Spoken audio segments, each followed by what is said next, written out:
Okay. Magandang hapon mga kababayan. Nandito po tayo upang minsan pa hindi po tayo titigil hanggat hindi natitinag ang panel ng pamahana sa kanilang tila panluloko sa ating mga kababayan.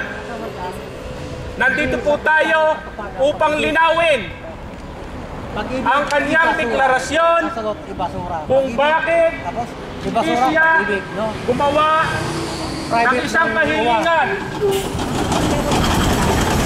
gaya ng kanyang ipinangako sa atin nung mag-meeting tayo noong April 2. Nangako po ang kagalang-galang nating ambasador na siya ay gagawa ng isang liham kahilingan upang bigyang pansin man lamang ang ating kahilingan bilang migrante, sapagkat sinagasaan po ng kanyang ginawa ang pagdideklara ng Circular 29,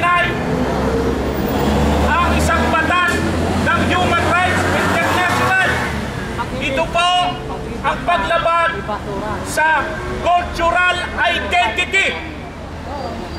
Isa pong maliwanag din na paglabag sa regulamento ng Italyano ng Artikulo 14 DPR 89 ang ginawa, sapagkat doon ay nakasaad na kung ano ang nasa pasaporte, yon ang ating ilalagay to transcriptione.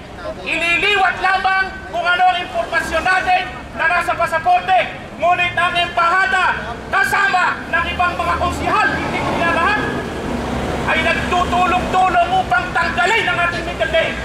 Kaya po mga kababayan, apektado po kayong naririyan sa kabilang parte ng karsada.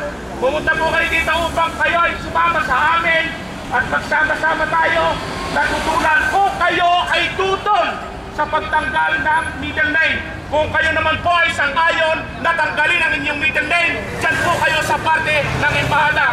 Maraming salamat po at marami pa po magsasalita upang linawin ang pangyayari ito dito sa ating pagiging migrante sa Roma. Salamat po.